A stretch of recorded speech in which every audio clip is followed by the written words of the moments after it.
नमस्कार, आप देख रहे हैं न्यूज 24। आपके साथ मैं हूं पूजा।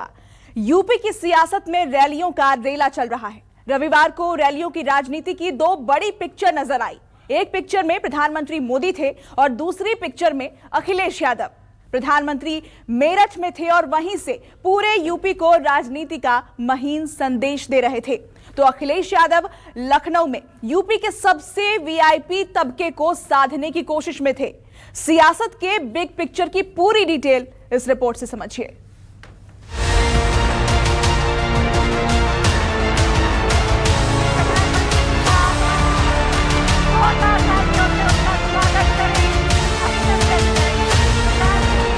आज मेरठ की स्पोर्ट्स यूनिवर्सिटी मेजर ध्यानचंद जी को समर्पित की जा रही है।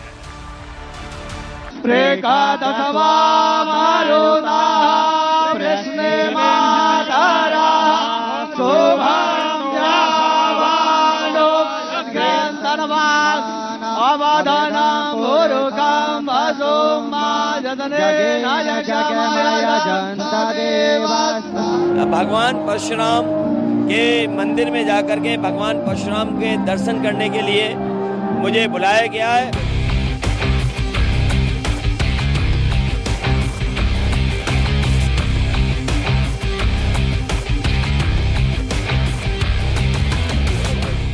सोलह का डोला 56 की छाती, सीधी बात बोलूं घुमाने नहीं आती। मोदी फिट हैं, एक अच्छे प्लेयर हैं और मेरठ से मोदी की कसरत में यूपी पाने की हसरत बड़ी क्लियर और साफ साफ दिख रही थी।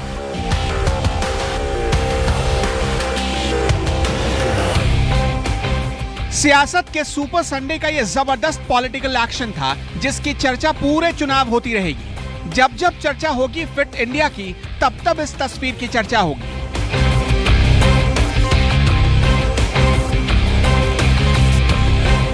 जब जब बात होगी मोदी पावर की, तब तब इस तस्वीर की चर्चा होगी। यूपी की फाइट के लिए जिस वक्त मोदी मेरठ पे एक्शन में थे, उसी वक्त वहां से करीब 580 किलोमीटर दूर एक एक्शन अखिलेश यादव का चल रहा था।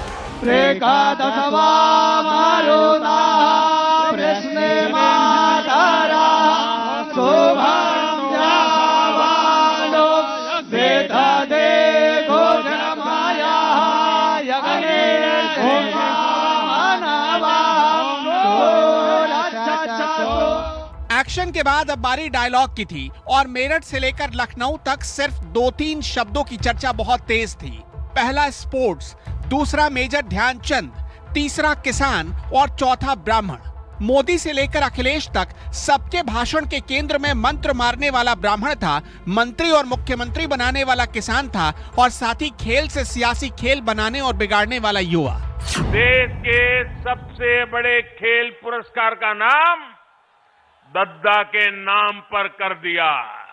ये समाजवादियों ने सीए स्टेडियम बनाया क्योंकि खेल भावना को और खेल को हम पहचानते हैं, खेल को समझते हैं।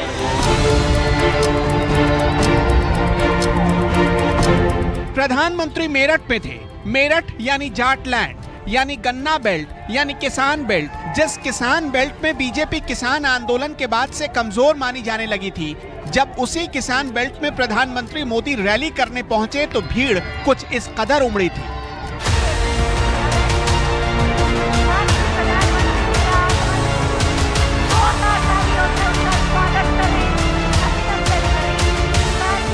जिम पावर के बाद डबल इंजन का पावर क्या होता है, मोदी जी ने बहुत अच्छे से समझाया। समझाने का फॉर्मूला भी पंचिंग था। एक हाथ पर मोदी जी खुद बैठे हैं और दूसरे हाथ पर योगी आदित्यनाथ। पहले क्या क्या खेल खेले जाते थे, अब योगी जी की सरकार ऐसे अपराधियों के साथ जेल जेल खेल रही है। प्रधानमंत्री मेरठ में 700 करोड़ की लागत से मेजर ध्यानचंद स्पोर्ट्स यूनिवर्सिटी के शिलान्यास के लिए पहुंचे थे। आप पूछेंगे किसान बेल्ट में स्पोर्ट्स यूनिवर्सिटी, तो जरा इन आंकड़ों को देखिए और समझिए कि इसकी जरूरत क्यों पड़ी। टोक्यो ओलंपिक के सिंगल मुकाबले में देश का प्रतिनिधित्व कर रहे कुल खिलाड़ियों में से 10 खिलाड़ी उत्तर प्रदेश से थे। उन 10 में से 8 खिलाड़ी पश्चिमी यूपी के थे, जिनमें 5 मेरठ से और 3 बुलंदशहर से मौजूद थे। मेरठ, सहारनपुर, हापुड़ और बुलंदशहर जैसे इलाके न केवल किसानों के जरिए खेत और खलिहान से देश के खुशी का रास्ता तैयार करते हैं, बल्कि इन इलाकों में देश के खेल के क्षेत्र में उम्दा टैलेंट को भी जन्म दिया है। आज जब भारत का खिलाड़ी अंतर्राष्ट्रीय मैदान पर उतरता है तो फिर उसका प्रदर्शन दुनिया भी सराहती है, देखती है। पिछले साल हमने ओलंपिक में देखा, हमने पैरालंपिक में देखा, जो इतिहास में पहले कभी नहीं हुआ, वो पिछले ओलंपिक में मेरे देश के वीर बेटे बेटियों ने करके दिखाया। हॉकी के जादूगर मेजर ध्यानचंद का जन्म 29 अगस्त 1905 को प्रयागराज में हुआ। यानी बीजेपी मेजर का नाम चुनाव में भुनाना चाहती है। पीएम के मास्टर स्ट्रोक से ये साफ हो गया। मेजर ध्यानचंद ठाकुर परिवार से थे, लेकिन सिर्फ 16 साल की उम्र में मेरठ में ब्राह्मण रेजिमेंट में भर्ती हो गए थे। यानी पीएम भले ही मेरठ की जमीन पर स्पोर्ट्स यूनिवर्सिटी के कार्यक्रम में आए थे, लेकिन वहां से उन्होंने ब्राह्मणों और ठाकुर दोनों तक मैसेज पहुंचा दिया था। मेजर ध्यानचंद स्पोर्ट्स यूनिवर्सिटी में hockey, football, basketball, volleyball, handball और kabaddi, shooting, squash, gymnastic, weightlifting, तीरंदाजी जैसे खेलों की ट्रेनिंग दी जाएगी। इसमें लॉन टेनिस कोर्ट, जिम, दौड़ के लिए सिंथेटिक स्टेडियम, स्विमिंग पूल सहित अन्य सुविधाएं भी होंगी। इस यूनिवर्सिटी में 540 पुरुष और 540 महिलाओं के लिए ट्रेनिंग की व्यवस्था होगी। मेरठ देश की एक और महान संतान मेजर ध्यानचंद जी की भी कर्मस्थली रहा है। कुछ महीने पहले केंद्र सरकार ने देश के सबसे बड़े खेल पुरस्कार का नाम दद्दा के नाम पर कर दिया। आज मेरठ की स्पोर्ट्स यूनिवर्सिटी मेजर ध्यानचंद जी को समर्पित की जा रही है।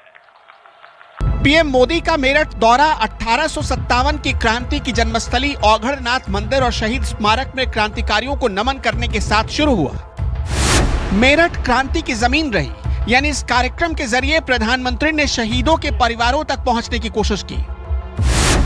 मेरठ से प्रधानमंत्री ने नेशनल, इंटरनेशनल और अर्जुन पुरस्कार से सम्मानित पश्चिमी उत्तर प्रदेश के 25 खिलाड़ियों से संवाद किया। पीएम के इस कार्यक्रम को 75 जिलों के 15,000 प्लेयर्स तक लाइव पहुंचाया गया। यानी पीएम सीधा 15,000 परिवारों तक पहुंच गए। मेरठ की जमीन से पीएम ने उत्तर प्रदेश के गन्ना किसानों की बात की और करीब 45 लाख गन्ना किसान परिवारों के दिल में उतरने की कोशिश की।